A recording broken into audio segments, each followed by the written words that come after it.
Okay, so welcome this afternoon. We're going to talk about field scale veg.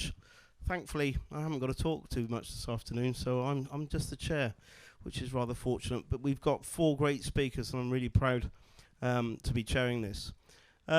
Field scale vegetables is a real conundrum in the regen world at the moment. It seems the 5 a day thing is something that's obviously rather quite important. Health of the human. The biggest problem is it seems there's a dichotomy between that and our soil health and our environmental health. And wherever we seem to grow field scale vegetables, we pretty much destroy the soil and the environment that surrounds them. And that's posed some huge challenges, I think, to you four. I'm rather quite excited to hear what they're going to talk about and explain how, hopefully, we are able to grow field-scale vegetables, build some soil health, and preserve the planet. So, Calixta? Hey! Sorry, I'm awful at remembering A, names, and B, that sort of complex name. Way beyond my abilities. So, Calixta, would you like to introduce yourself? And what we're going to do is basically go through the main challenges they're facing and how each individual is actually trying to solve or come up with solutions to the challenges they're facing. Hello everyone, my name's Calixta and I farm about 30 minutes from here in South Cambridgeshire, a farm called Flourish Produce. I started farming actually in the States, where I did a degree in regenerative agriculture and then worked on different farms across the country over there. And that had a massive influence on what I decided to do in Cambridgeshire at Flourish as well, because the model of farming over there in terms of small scale eco-agrological farming is so prevalent and was just very influential in terms of not only farming practices but also how we market and sell our produce as well. So my farm is 56 acres, which is absolutely tiny compared to these guys here. But we grow over 750 different varieties on our farm. And that ranges across vegetables, but also cut flowers, herbs and salads, fruit, and we also grow heritage grains. And the diversity in terms of our crops is very, very important, not only for the ecological benefits of having such a vast array of annual and perennial crops growing together, and the sort of environmental benefits both above and below the soil of a system like that, but also for our marketing purposes. So we sell directly to restaurants, predominantly in London. And because of that, we have a very, very short supply chain. So everything that's grown on our farm is sold 100% directly. It's an enormous amount of work. It's very challenging, but it means that we have a massive control of our crop choices, our crop offerings, how we sell them, when we sell them, what we sell. And it's been crucial to our regenerative farming model working, is being able to have an outlet for all those different crops directly, and it also enables us to have a much higher price point for those things as well.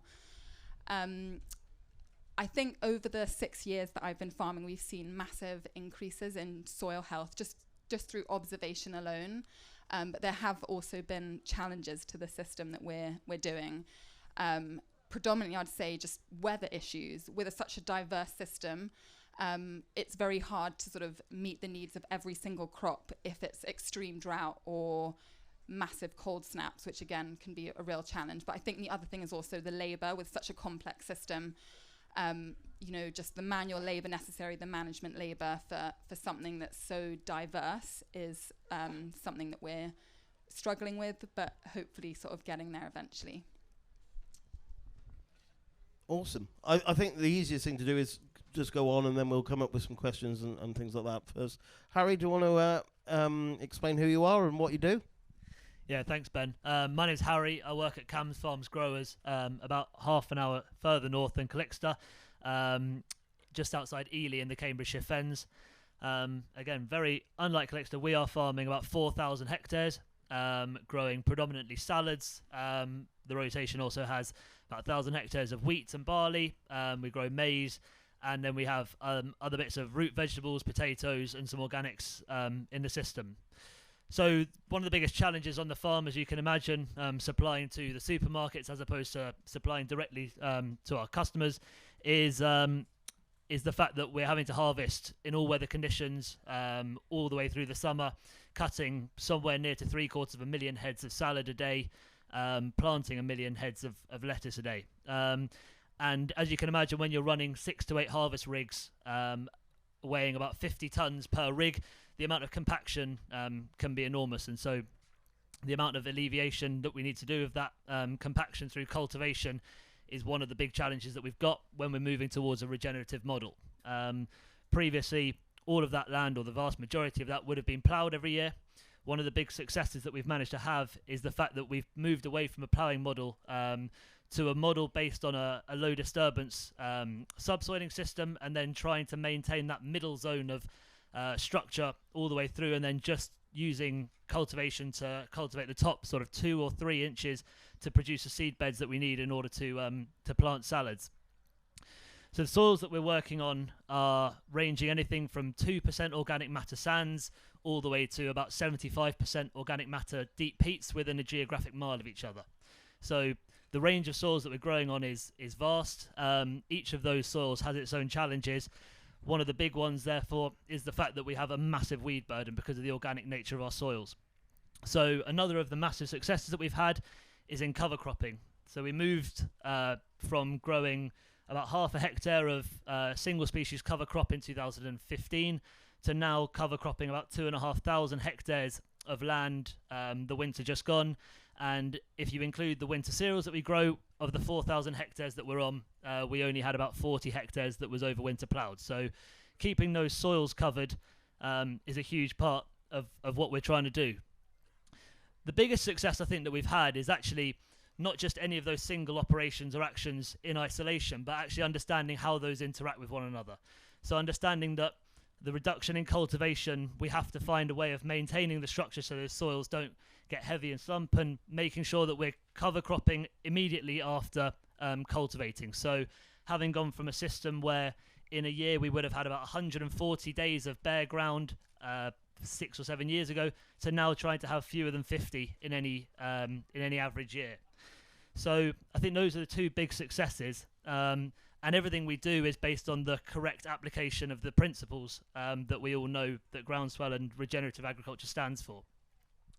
So I think just the last piece before I hand over to Greg is about testing. And we all as farmers have a massive desire to do a lot of testing, to collect a lot of data and to put it into silos. And actually one of the things that we've moved towards doing is probably less testing, but to a far greater degree of detail. So moving away from a system of just measuring NPK on an index system, and moving towards really detailed soil testing, whether that's chemical testing through gold soil tests, through sustainable soil management or terra mapping systems, and actually understanding what's driving our soils, and to a really great extent understanding the things that we don't need to do rather than the things that we do need to do.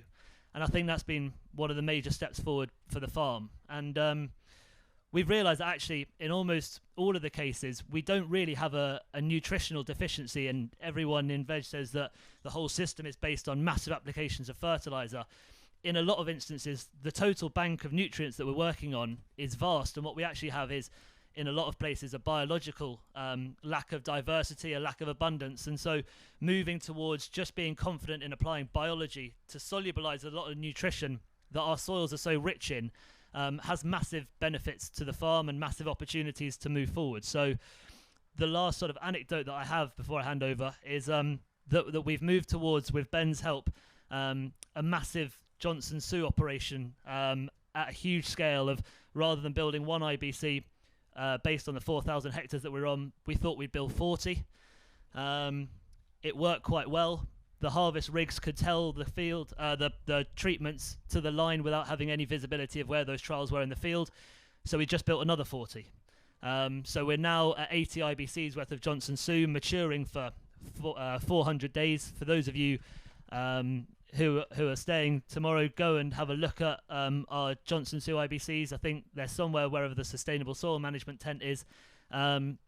But yeah, what we're doing is moving away from a heavy cultivation, heavy fertilizer, heavy ag chem model towards a far more biological system. And I think, one of the questions that everyone has is, how does it pay? Actually, I think we can do it on a completely cost neutral model, even over 4,000 hectares. So yeah, I'll leave it there, and hopefully if there's any questions, come and grab me at the end. Yeah, Greg, do you want to pick up the baton and go through where you are? Thank you. My name's Greg, Farms Director for a company called Groundswell. We spread from East Anglia right up to the Scottish borders, growing predominantly potatoes on about 1,400 hectares and beetroot 700 hectares. So root crops that typically have required a lot of soil movement, particularly the potato business, we're half in salad potatoes, seed wear and processing. So we touch every part of the marketplace, and that's been a particular challenge for us, how we think about moving those soils. As always, the margins are tight. The packers still want something that's perfect, and yet we've been challenged to move soils less. So we've had some interesting results around where we can push the limits of what we can do. I'm particularly thinking at it coming from a different angle of saying, well, actually some of the marketplaces, we don't need to de-stone soils. We don't need to move them deeper. We can get away with some soil or stone in the sample because we are supplying fresh crop crisping samples, or we are on a soil type that needs no stone, that has no stone. So I think where we were a couple of years ago when we used the most aggressive system that could cope with everything, and we applied that to all our potato land, we're now moving to a very targeted approach. And that's interesting with different landlords. So across that 2,000 plus hectares, we've got 70 landlords, and there's a range of engagement from people who are still actively farming, who take an interest in their soils, to people who just own an asset and it's about how much money they can make from it. So we now find ourselves leading that conversation around, we know what we're doing is not perfect, but how do we go on a journey together to make it better? And especially when we don't have an influence in that rotation from one year to the next. So although we've been there for 30 plus years with some of these guys, we're not farming the crops in between. So the cultivation choices, the cover crops, the bit that we spoke about, how do we get involved in that conversation, especially when we're taking land on behind a combine? Sometimes it's the silly little things like, we're cropping license, doesn't start till February. Technically don't want you on the land. Well, again, we're there, we're part of their rotation, so we can be doing a bit more. But actually the financial drivers, the risk of single farm payment loss, all these things that have meant that they don't want us there necessarily doing something, is now slowly changing. So it's been good to see some of that. To touch on our successes in beetroot, probably a quicker one to get to, we actually got rid of beds and the way we grew crop. So we took, through a technological leap, we were able to grow the crop on the flat, get rid of wheelings, just leave tram lines and spaces to irrigate. This increased the amount of ground we farmed by about 26%. It actually reduced the area we needed to grow the same amount of beetroot on. So we found ourselves renting less land, creating less damage potentially from that bed system, but still providing the marketplace with the tonnage it needed, of the right quality. And actually we grew a better spec'd crop because we didn't have oversize and outlayers from that bed system. That meant our marketable yield went up considerably more than we expected. And it's how do we keep finding those things? So a lot of the time we were moving soils not for the benefit of the crop, but actually for the limitations of the machinery we had at the time. So whether that's trash flow through a drill, or getting the way we want soils to work, because again, as Harry touched on, the production cycle never stops and people want crop available all the time. So we developed systems to cope with all weathers and all systems that actually meant that we could force things and make them worse. And now actually we need to make the soil more resilient rather than getting the kit to cut through and do what we needed to do. So I think that's really one of our key successes on that beetroot piece, and the ability to do that rather than, again, to Ben's opening line, if veg is going to be the thing we're going to eat or more, it's not a case of just, well, let's not grow it because it's the awkward thing in the rotation that's not fitting in, because the supply chain will still demand it, we'll still get it from somewhere, and potentially we offshore a problem, we bring it further, or we increase a bigger problem by beetroot comes from Spain this time of year. So actually, are we going to increase that production, bring it in, import our food to a country that's got less water availability with air miles and all the rest? So actually, if we only take a one solution thought about this, we've not solved the rest of the food system and how we deliver crops in. And I think that's part we'll like to discuss today, I'm sure. Yep, brilliant. Thanks, Greg. Pete? Yeah. Hello, my name is Piotr, and I'm farming on the totally rented land in West Sussex. We do about 800 hectares of salads. half of it being whole head lettuce crops and half of it being baby leaf. Spinach, crop, rocket, bull's blood, red chard, mizunas, a variety of small leaf. Big challenge that we face is the massive cultivation that we have to do. Baby leaf crops that we would like to speak to more today is very quick crops. They ranging from 2 months to just 20 days, a total turnover. So you would expect to farm a piece of land about 3 times, 2 times average. The farming practice would be either, pulling it in a bed, or working on flat but with equally aggressive rotary equipment, bed makers, stone bearers, power harrow, everything gets used. So that's the starting point, that we were beating the land to death and try to get some life out of it. And as chemical arsenal became smaller, we started seeing problems that could be a threat to the company. So we turned, instead of more chemicals, we turned to less chemicals. Once we sort of lost basamid, we thought, that's it. Some of the crops that we don't have herbicides for, we cannot grow any longer. But with better practices, improving of our management of all crops, we still farming those crops. Basamid, for those who don't know, is a soil sterilant, kills everything. Now weeds, life, you won't see a worm on that soil for years, unless a bird drops one that's dead.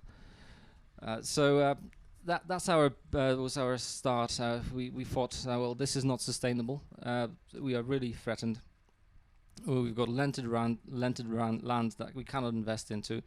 So we started working to improve on all fronts. I would like to say we had a lot of successes. Every action we did, we win a little bit and sometimes lose a lot. We started with tighter cooperation with our landlords, and that's a good positive story. When we've got good engagement, when we began to work with them, it would be say, okay, you can do all this investment to our land by cover cropping, introducing margins with flowering mixes, but that's at your own cost. We don't want to know. We move now to a total engagement where we are part of what everybody else is doing, and because the land is, we've sort of 1 in 4, 1 year in 4 or 2 in 5, we're coming back to the same land. The initial approach was, well, the investment's not going to be only for us, so why do we invest? But now with total engagement from landlords, everybody invests a little bit, and everybody now works for somebody else in that whole circle. It took a lot of belief that everybody will do their parts, but it started working. We moved to higher amount of cover cropping. Probably 70 to 80% of our land will be cover cropped. We started moving away from winter ploughing. I'm not going to say we moved away from ploughing. We tried, and for certain crops it's going to work. For baby leaf crops, we hit a lot of challenges, and part of it was just tiny bits of contaminant that our customers are not willing to accept whatsoever. And that's a different point. Even in anything that's harvested by hand, you can sort out a bit of a stubble, a bit of a weed. With total harvest that happens on baby leaf crop, everything that's in that bed will come up. And you'll honestly, it will be very difficult for you to pick up every 2 centimeters worth of stubble that a harvester can pick up. So we've had rejections of perfectly good crop because you would have in 1 kilo just a piece of stubble. And that would write off the whole effort that we've, in that field, we've managed to eliminate ploughing, grow the crop in it, and the crop was rejected because of that contaminant. Another source of contaminant that we furiously have to somehow manage is the beneficial insects or any other animals that happen to be in the vicinity of the farm. So we got the pressure to increase biodiversity, which we welcome. That's helping us with our farming efforts. At the same time, we've got the pressure of 0 contaminants. So, we got complaints of ladybirds' eggs or any other positive and beneficial insects that manage to get through our processes into a customer. They are minute, but still with 0 tolerance on contaminants, that could become a reason your crop is rejected and everything is cancelled. And you try to explain to your customer that, well, yes, we increase biodiversity, have more insects and beneficials around, but you don't want them. So you want to see the green margins, you want to see the green flowers, but the moment that fly or that ladybird makes it to the crop, you hate it. You treat it as a pest, almost. That's something it's going to have to go not through the processors that we supply, but we hope it's going to be changed from a supermarket point of view. If it's not a problem, why do you treat it so? There are certain weeds that a small amount is an allergen. We accept we can't have 0 of them. But a bit of fat hen in a spinach, a leaf in a kilogram, it's the same family, it's almost the same crop. Why would you reject the crop or make it a massive issue? Yet these challenges are what we have to face. And face we do by just selecting the right crop, putting a lot of stale seedbed, making sure the seeds never go to seed, the weeds never go to seed in the total 4-year rotation. Trying to cooperate and work with our landlords as well, so they do not let anything to go to seed. Not always do we succeed. Probably 60% success rate would be something that I could boast. We just accept the reality that it's still a quite steep way forward and steep way up until we get somewhere. But the reasons and then the failures do not stop us to actually pursue. Sometimes we fail because we don't understand exactly the system that we work for. We don't understand 100% of the crop requirements. And sometimes you get frustrated and tired and you say, okay, that's never going to work, and you give up. But it's just having enough faith that, okay, let's try a different approach. We hit a problem, we stop plowing, we get a problem with pests, we've got a problem with disease coming from that. Let's try to tackle this one now. The other thing, just before I finish, is trying to manage the patience and expectations of everybody involved in the company. People want to see the changes and change quickly, whereas any small changes that we make will only benefit probably 2-3 years from now. And also people would like to just see something like a golden nugget, grasp to it and change the whole farming practice around it. And that's a bit, in my opinion, a bit wrong as well, because the certain practices were established there for 30 years or 40 years. We got to a certain blueprint. Now we try to turn completely everything down, and we get caught out. We get caught out many times by a pest or a disease that we caused by changing too much and too quickly, by going to it head on without years of trials.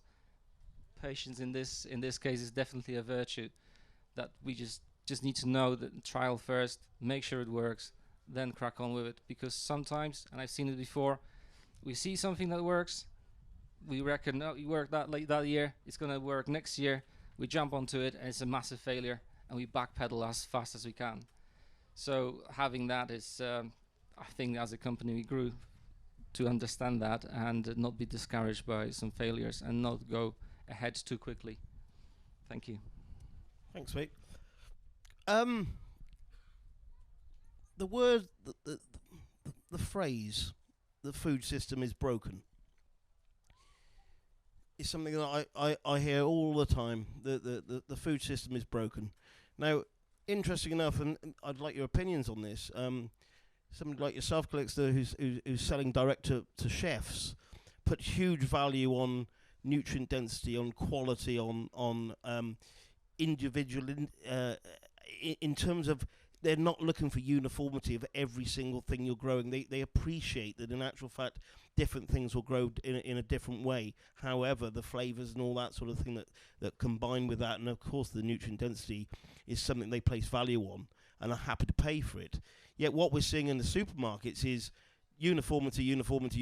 They want to see exactly the same lettuce over and over again, causing huge waste in the fields and all those problems associated with food waste, broken system, rejection from one piece of stubble. It wasn't that long ago that we used to buy lettuce and have a lettuce spinner, wash it, spin it, clean it, and that's what you did. These days you expect to eat it straight out of the... So what I'm basically asking is, what do you see when you're dealing with your own clients and dealing direct to, and more to the point, as well. What are you seeing in terms of supermarkets? Are they starting to open up and think, in actual fact, the food system's broken? Are they trying to help you mend it? Or is it purely price? Well, I'll just begin to say that we have put a lot of effort in education and in educating our customers on what food that is grown in our system actually looks like. And it's been very difficult, actually, because I think a lot of people are used to a certain standard, and the variations that we get, not just through types of variety and types of crop, but also throughout different seasons, different years, is dramatically different. And we've actually found that by trying to integrate our customers a lot more into our farm, where they come very regularly, see the farm, we have spent a lot of time talking to them, educating them, showing them why we're farming in a certain way and why it matters, and the value in that. And that has led to so much more understanding. We don't actually have any waste really on our farm, even if something's sort of a crop failure, because we just take fennel, for example, which is a very difficult crop to grow because it's very temperamental with water. If it's not water enough, it bolts, or if the weather conditions change, it bolts. And so we would have fields of fennel, which would be crop loss, but through communicating to our customers and explaining that, we found ulterior ways of selling that through fennel fronds or fennel flowers that are sold to florists, or even fennel pollen, which if I just farmed fennel pollen, I would be a multi-millionaire. So, but it would take a long time to harvest all of it. And so for us, it's the communication aspect that really matters. And we hope that by working with people, again, it's not supermarkets, but with people who are influential, and that will filter down through to customers, who then hopefully will have a little bit more understanding about variation when they're doing their buying choices in a shop or a supermarket. We hope that we can have influence in that way. Brilliant. Harry? I wish we had the ability to sell bolted lettuce. We unfortunately don't have a market for it. No, I think from our end, one of the big challenges is that we're trying to move away from this model of, feeding crop with very high aspect fertilizer, very nitrate dominated models. Previously we would have applied somewhere in the region of sort of 200 kilos a hectare of nitrate based nitrogen. What we're now trying to do is feed a sort of a thoroughbred on the diet of a Shetland pony, and we have to work with the seed producers and the seed houses to try and find genetics that will work on these lower input models and these lower input diets, because otherwise the challenges are we are able to produce very nutritiously dense crop, but more often than not it's crop that doesn't meet the specs that the supermarket are requiring. The supermarkets are getting more on board with what we're trying to do, and we've had all the supermarkets out on the farm and technical departments, and they are engaging, and it's very positive to see. But as Pete was saying, change takes time. Change takes time on the farm. Change also takes probably even longer when it comes to changing the way that we all eat, what we expect to see on the supermarket shelves. And ultimately, we have a requirement to cut 750,000 perfectly uniform lettuce. And we have to be extremely careful about how we do that. So everything we do, we have to do and make sure that the supermarket almost don't know that we're doing it. So all of the cover cropping, all of the reductions in cultivation, all of the reductions in input has to be almost completely invisible when that product hits the supermarket shelf. So there are certainly challenges, but I have reason to be optimistic that the supermarkets are beginning to engage and that there will be change on the horizon. Thank you, Harry. Greg, like I said, are you having conversations with supermarkets? Are supermarkets ready to start thinking about the future of the planet as much as the future of soil and the future of human health? Or is it literally, I want a lettuce and I want it weighing 450 grams or whatever it is, this spec, end of story, and if I can save half a p, I'll do that?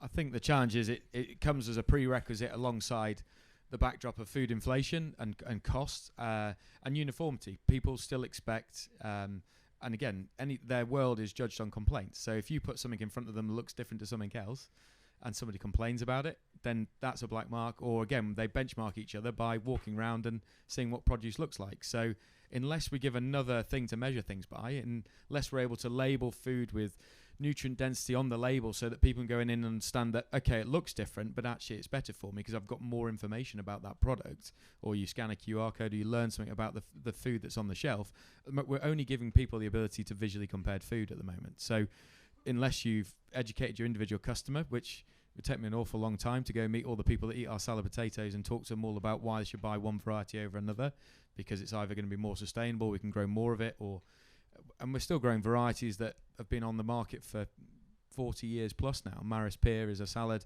still is demanded by our supermarkets because it looks a certain way, and they've got a customer base who come in and look for that product and pick it up. So to then transition them away to a variety that could be better for us because it yields more, uses less water, more scab tolerant, it's then still getting back to this, but I want it to do all of that and still be this and still to be very cheap. So I think the challenge at the moment is we need more ways of communicating that piece to people that's not just a visual come and look at the produce and see what it looks like. Brilliant. Pete, have you got anything to add to those conversations? Ben, you said that there's that notion of the food system is broken. Well, it's absolutely not. If things are broken, things don't work. We're still producing food, and we're still producing food that's healthy at a high standard.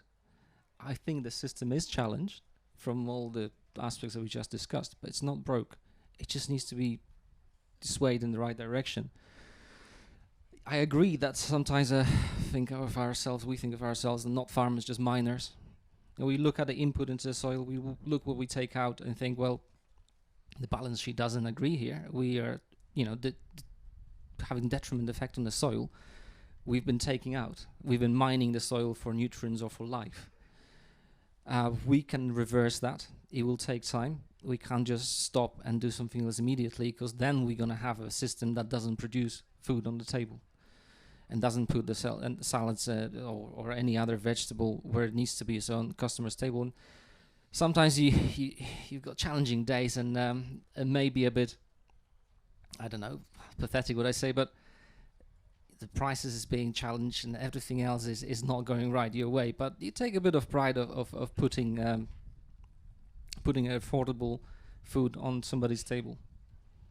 So we're still doing that. So it's not broke, it's not perfect, far from perfect, but we can mend it or sway it in the other direction, that we start farming sustainably and even have this regenerative notion. I mean, it's been in quite obvious in scientific books that you can take bad piece of land of low quality and with good farming practices make it into a quite productive piece of soil without extensive chemical use and artificial inputs. So farming can improve soil. When we can't do that, we can take a soil that's poor and put life back into it with right practices. Even with veg, there are certain solutions that wouldn't cost the earth. Well, pardon the expression there, but in my experience, potatoes maybe not the crop, but definitely salads, herbs, anything that's quicker. If you can't put a second crop in that soil, farmers do. And you think, okay, I've just saved myself. You need to bring it back to rent cost. So I saved myself that much, say £500 per hectare. So my 5% of sort of a cost. If it was about 10,000 pounds that we spend growing a hectare of high productive vegetables, that 5% could be picked up on yield, on 5% yield and more. And the problems we've got with soil structure collapsing because we try to put a third crop in it, it's sometimes far exceeding. We get a crop loss, not just a detriment to the crop, sporadically with slightly adverse weather conditions, a total crop loss. And when you do your average yield through the year, it's low.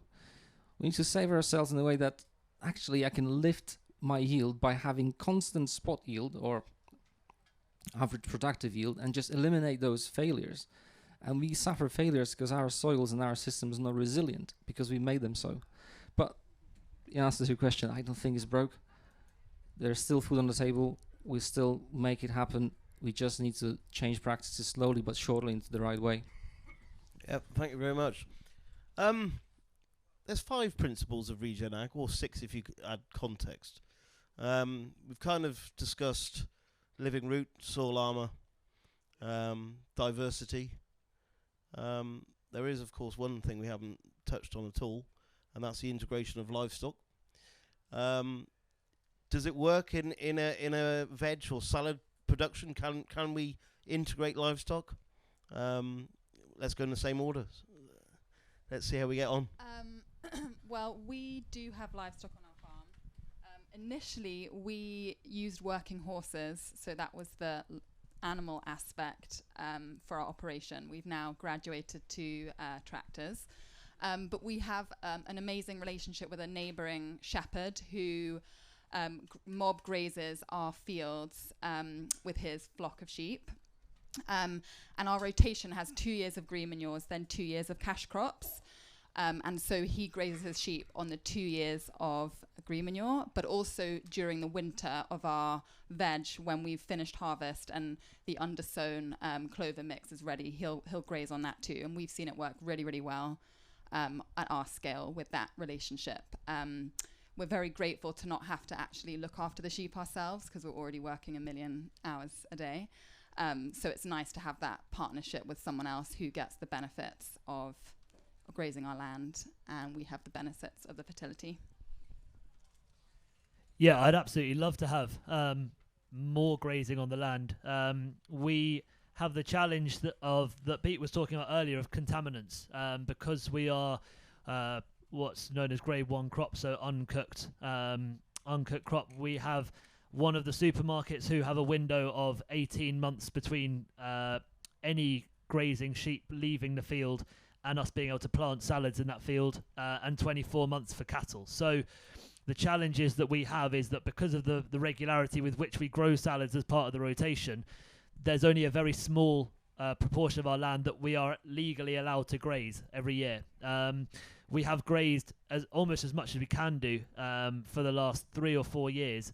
And I think working towards this sort of biological input model rather than a chemical input model, the benefits that we see of grazing are significant, and they're certainly a very valuable part of the system. The limitation is that we are not allowed to have them over 90% of our land base. So what we are moving towards is, as I say, additions of other sorts of organic amendments. We have a mushroom farm where we're able to use the spent mushroom compost. We have an anaerobic digester. We have solid and liquid digestate that we're able to use.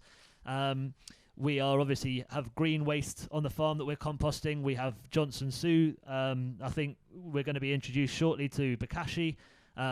So there are other ways that we can introduce biology into the system based on the limitations that certain supermarkets have, the constraints that they've put on us. But I certainly think that as a part of a whole system, a mixed farming system with veg, livestock and cereals has to be certainly a large part of the future of our food production in this country. I think we've found the same. So certainly our beetroot crops and the bunching has been a challenge, but anything else, it's a really great opportunity. So we're spring planted, spring drilled crops. We typically follow a stubble. So the land we're able to do is either stubble turnips, or we've put some cover crops in. We've then allowed those crops to go through and be grazed off by livestock, mainly sheep. And in the Brex, that's perfect. We've got light soils, pretty standard practice, and we partnered with somebody who can bring sheep onto that land.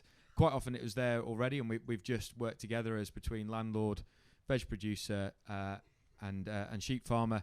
And then at times we've then introduced on areas, especially into the Cambridgeshire Fens, where that hasn't been so traditional, we've actually been the instigator to bringing in livestock, which is interesting because you then become responsible for those livestock, even if you aren't responsible for those livestock. So we suddenly go from being a potato and beetroot farmer to be the person to ring on Christmas Day when the sheep are out on the railway line, even though it should have been somebody else's responsibility. So it adds workload definitely into a system where we've specialised in what we're doing, and that's why we're doing it, because we're not necessarily livestock farmers. So partnering with good people who understand that relationship we've built up with that landlord that could be very quickly eroded if we have an issue or an incident that's nothing to do with vegetables, but because we've introduced livestock. So we're learning our way through it, but it has been a fun experience. So.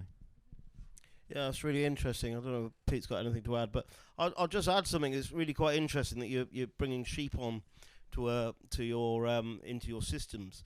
Now, obviously, I farm over in Ross-on-Wye, right on the foothills of the Welsh mountains. We tried to do the same for many a year. Explained that we only wanted so much grazed and moved on and that sort of thing. And what we were finding is, in actual fact, we had to go and buy our own flock in the end because, unfortunately, not only could they not understand quite the way we wanted things grazed, one of the biggest problems with the introduction of livestock is the amount of wormer and the amount of fly spray that's actually used on the sheep. You know, these fly sprays with a 19 weeks persistency is massive. You know, the ivermectins that are used and a cocktail now of wormers that are used. And we have this horrific story continuous about glyphosate. And yet very few people ever look at the fact of these livestock that are coming on and doing all this great work, when in actual fact what they are doing more often than not, or can do, is especially when you don't have control, is the fact that they can very much do a very big detrimental effect to your soil health. So I don't know whether you ask or check or even find out. Even the organic flock, as we're more than aware, as long as you double the withdrawal period, you can treat them for flies and worm them and do what you need to do, which is why we've gone down the Exlana route and also the Wiltshire Horn route of self-shedding, to try and just change the way we manage our livestock. So yeah, I don't know. That was a genuine question. Do you ask, or is it literally let's bring the livestock on? And yeah, exactly. It's one of those questions and challenges I give to you, I guess. Yeah, I haven't asked, and I'm going to. Yeah, we have a long-standing relationship with the grazier who's bringing the livestock on, and they are treated with a single wormer before coming onto the farm. We would obviously like to, as part of the model, to be sort of as organic as possible, despite being obviously conventional growers. But yeah, it's certainly a great question and something that we definitely need to consider. No, same point as before, but I think the other point is around the poaching piece as well. So your point about leaving them on too long, typically they're off and on very quickly, so mob grazed and off the land. So we don't want that compaction and sheep on the land for a long time and the chances of build up in that soil. So for all sorts of reasons, it's a flying flock and it's in and out. Excellent. Yeah, I was going to say that's again one of the big challenges that we have is obviously not being owners of the livestock, is trying to find a way to work with the grazier. And when you're working with small local graziers, I think that's probably reasonably achievable. When you're having sort of 500 head lorried in to 4 different fields on the same day and dropped all over the farm, working to ensure that you're mob grazing and moving sheep on a sort of daily basis is far easier said than done, and one of the big challenges, especially on certain sort of very mag dominated soils that have a tendency to go like concrete if they're even slightly mismanaged. And so yeah, working towards a system where we're sort of only taking 30% of the green material from the field is something we'd love to do, but it is an ongoing challenge. So my last question is a bit of a grenade, to be honest, Harry. So I apologise now, but it needs saying. And Greg, it may apply to you too. Farming over in the fen. You're farming peat. You are burning carbon at a rate that's frightening, and certainly have done for the last 100 years. How are you changing the way you farm so that you can continue to farm? Or are you almost to the acceptance that you are going to have your land taken off you and flooded in possibly the fair near future? What is the future of the fens? Again, so to the point, we don't own any land, so I won't be losing any. But my landlord certainly is a concern for them. So again, the way we farm the crop, the depth of the water that we farm underneath the fen. So again, for those who know, a lot of the fens that we farm is under sea level. We can bring water levels up for that. And again, Harry will be probably a lot more eloquent with the numbers and the stats, but the higher we bring that water table up, the less carbon we're going to lose in it. So this idea of us farming near enough hydroponically outside to reduce the carbon losses of that landscape, and accepting that there'll be some areas that can be flooded and will be for environmental gain, but also the idea that it physically can't be flooded in terms of there's not enough water, there's not enough infrastructure to move that water in and out, and also the other challenges around people, houses, other things you come across, not just farming in terms of who's got a right to say about whether or not land gets flooded or not. But certainly the way the technology that's available to us, the weight of a harvester, the size of a drill, the amount of footprint that we need to be able to travel on this land if it goes up, they're the challenges and the things we're looking at to understand. Okay, and also not just the loss of peat through just cultivations and reducing our cultivations, but the wind blow effect. So we have a fen blow, and the soil will be in the air around the cultivations. The strategies being made around the farm. So a living cover, a cover crop that's protecting us from anything like that is all the steps we're working towards to make sure that the soil stays exactly where it's been, and hopefully we mitigate any of that change in what we're doing. Yeah, you say it's not your land that you're going to lose; it's our land that you're going to lose. But no, there are a huge number of challenges around peat. I mean, the numbers are terrifying. If we're farming entirely aerobically, each hectare of the very deepest black peats are probably emitting somewhere in the ballpark of 30 tons of carbon dioxide equivalent a year. And we have hundreds of hectares of it. So I think it comes down to the opportunity cost of what happens if we have to farm this elsewhere with huge inputs of nitrogen. The value of the fen soils is that they are very self-sustaining in the amount of nutrition that you have to apply to them. There are a range of different options that between DEFRA, the Lowland Peat Task Force, Fenland Soil are looking at between temporary re-wetting. So we're obviously cover cropping all of the land, as Greg says. If we can raise the water table below that land, below that cover crop, in order to reduce our winter emissions and then drop the water tables again, or potentially wetting certain points and using the carbon savings as an inset, whether growing alternative cropping, and so looking at different, whether it's thatch or certain fruiting types. So there are a huge range of options, and I think there's people in government who are going to make the decisions ultimately as to what happens. All we can do is provide the data, and all of the trials that we have going on the farm, which is numbering more than 70 this year, is trying to identify exactly what the numbers are and find a way that we can continue to farm this land rather than outsourcing it, as you say, to countries or other areas of the country with completely different challenges, but making sure that we're all moving forwards in a sort of climate sustainable and appropriate way. Excellent. With 10 minutes to go, I guess. Do we have a runner in the audience with a mic? Yes. We'll take some questions if there are any. Absolutely nothing.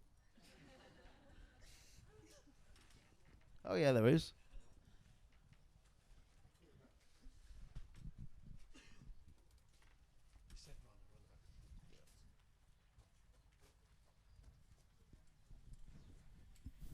Thank you. Potato grower from West Wales.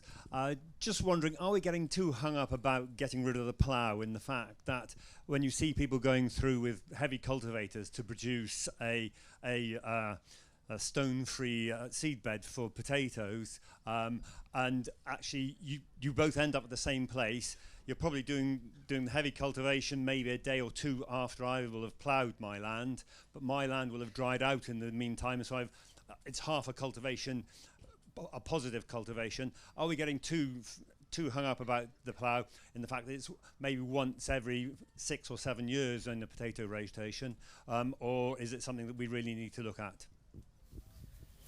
Yeah, I don't think that the removal of the plough in its entirety from the system as a hard rule is necessarily productive. I think if we have to plough, as you say, 1 in 10, and we take the steps forward every winter, with low sort of disturbance cultivations in between, with cover cropping, with reducing all of our other inputs, and we work towards this sort of intermediate disturbance model of actually we might be increasing productivity by having appropriate tillage, then it's not necessarily the be all and end all.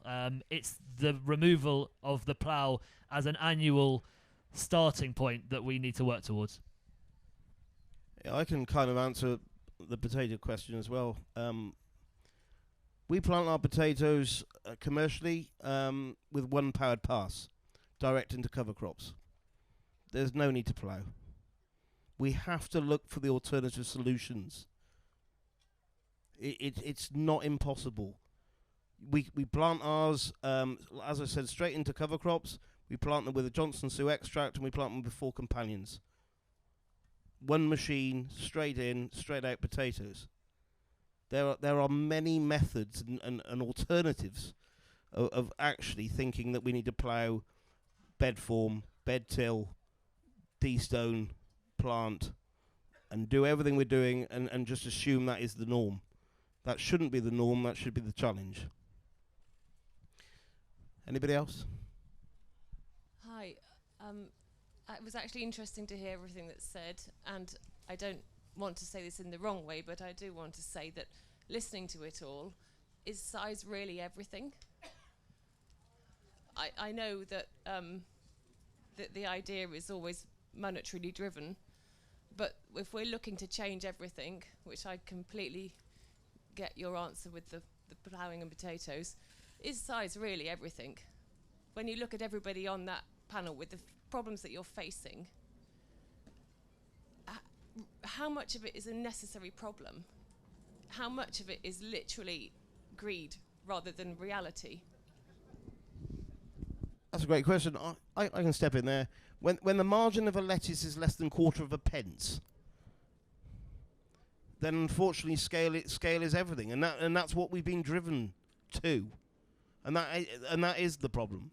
So in actual fact, unpicking that system is a real challenge. Whereas yourself, direct selling, fantastic. You can go to these direct sellers, go to the chefs, explain what you're doing, go with the story and all of that sort of thing. If the supermarkets start listening to the way we can actually start... I'm answering your questions, I'm really sorry. No, that... Yeah.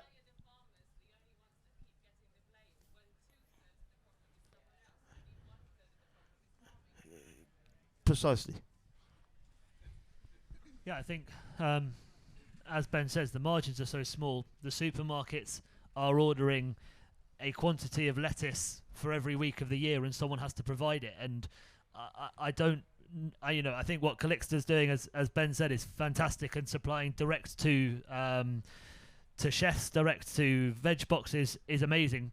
But we ultimately have a population of nigh on 80 million who walk into a supermarket and expect food, and someone has to grow it. And doing what we might work to do is work as a large farm on smaller parcels of land. So we're doing things less intensively and moving towards much smaller fields, so that things don't have to be done on massive scale.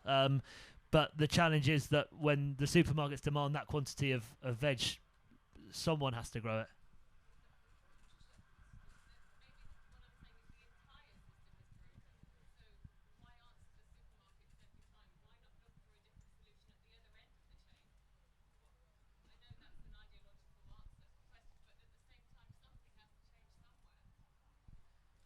Can I just make a little point on that too? Is I recently opened a farm shop on the farm to supply the local community with the amazing variation of produce that we grow at Flourish. And the customers in our local community don't want our produce. They want to go to the supermarket and get what the supermarket offers. They don't care about all the different varieties we grow. They don't care about the variation. They don't want things that have very unique, interesting flavors, which our chefs absolutely want and will pay 10 times the amount. The produce going to our farm shop has to be sold at, 50% less to the local community, and they really don't want it. So from my experience where I am, I think that's, it's about demand as well, and educating the customer. It's not just about the supermarkets and what they're offering. So just one comment here, and no, size isn't everything, for sure. But we got to that size due to reason. It's not only veg, it's also other Arab products, farming products that do not pick up price according to inflation. That we have to stomach some of the inflation ourselves. And we've been able to do that through the years, through changes in efficiency, changes that come from bigger machinery, bigger plots, more hectares to be managed by less people. You know, you're talking to operators that the same farm would be run by 20 operators on tractors. Now you've got 5 bigger tractors, more efficiency. And look at the price; it never rises up with inflation. We have to stomach some of it, and we run into efficiencies through size.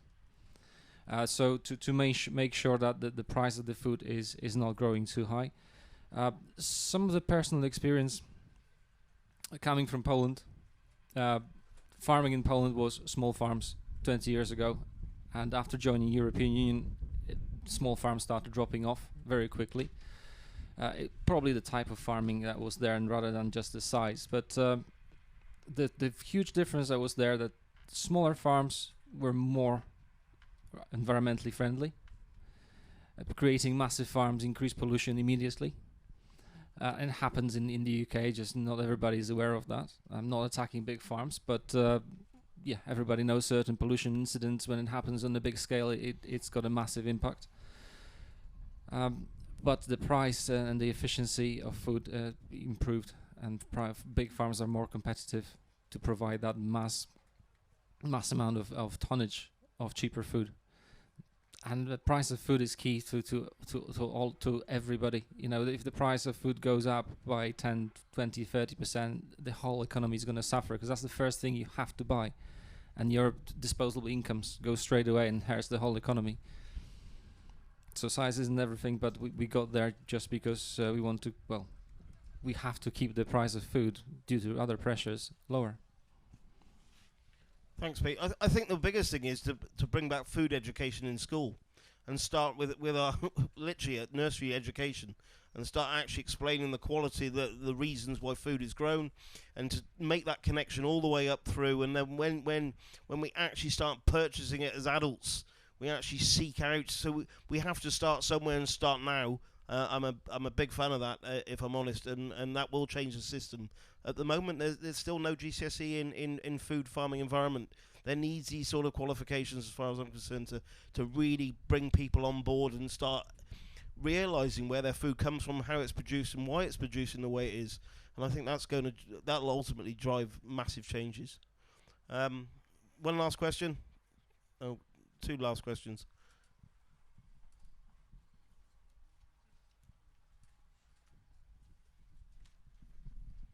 Thanks.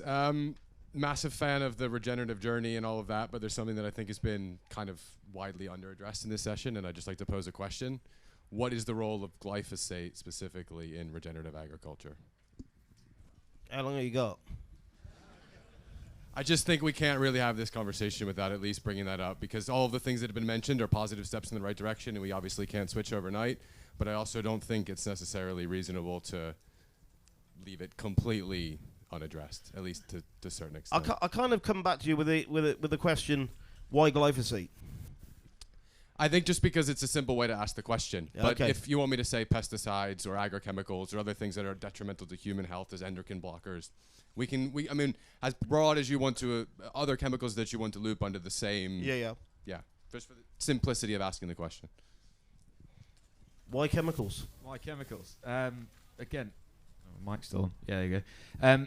I think it's back to that question before about the price of food. So glyphosate, we can do it without it. It's just a lot more expensive. So we do beetroot organically, grown next door by Cam's Farms, and absolutely we can live without it. But the cost of delivering that product at the moment, without that, or there's another necessary evil required, we see more use of the plough and organic system. So glyphosate at the moment is the tool that keeps our crops clean. That means that we go into a stale seedbed. If it's any other types of herbicides, again, it's the and other technology will come along that will be there for the taking. We're trialing weeding and hoeing and lasering out weeds, and I'm sure that we'll get there with a scalable solution in the future that will allow us to do some of these things. I don't particularly want to buy agrochemical inputs, fund somebody else, and I'd much rather do it without it. But at the moment, it's the thing that allows us to produce food on a scale at a price that keeps us competitive with the rest of the world. So as these technologies come along and the toolbox gets smaller because of the pressure we're under, and some of these technologies become more viable, I'm sure we will do it in the future without it. It's just we're not ready to go there tomorrow, but we're certainly on the horizon and looking at some of these things.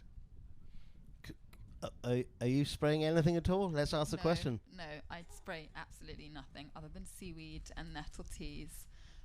So, we don't. But I think the difference to our system is that we sell direct. We're not growing commodity crops that are sold into a very complicated system. We don't have, demands from our buyers in that sense. If we have something weedy, we just weed it out or don't sell it. So in terms of the food system as a whole, I feel like my farm is not necessarily the best example of what can be done to feed large populations in that sense. I think COVID was a perfect example of this as well. You couldn't buy a seed for love nor money during COVID. Whether it be Thompson Morgan, everybody ran out of seeds. Everybody turned into a gardener. Everything was going to change. Everybody got an allotment. Everybody started planting window boxes, all of that sort of thing. 12 months in, you can buy as much seed as you possibly want. There's a glut of seed. Everybody became a farmer for 12 months. And I also think there's an awful lot of the population that actually realises how hard it is to grow food. It's not just quite as beautiful and as romantic as it might seem, the Garden of Eden and all that sort of thing. It doesn't quite work like that. And I think that's why we've seen yet again a reduction in home produce. Last question, and we've really got to get kicked off here. You were talking about, integrating livestock into your rotations. I was just wondering, what's your thoughts kind of coming from the opposite direction? As a livestock farmer who is putting down herbal lays for silage, potentially we're building pretty good soil doing that. How would we go about kind of using that as a cash crop for 1 or 2 years? Obviously, we can't afford all the kit ourselves. How do we find people who might potentially want to come in on a contract basis and use the fields once or twice within a rotation? Where are you? Doesn't matter, we'll go anywhere. Yeah, of course. It's a great question, but normally any suitable land has been snapped up by these guys already. So if you've got some suitable land, there's a conversation to be had. That's without a shadow of a doubt. There's always keenness, especially virgin, clean soil. Correct? Absolutely. Okay, so I've run over, haven't I, typically, and people are leaving in their droves, of which I need to too. So thank you very much for coming.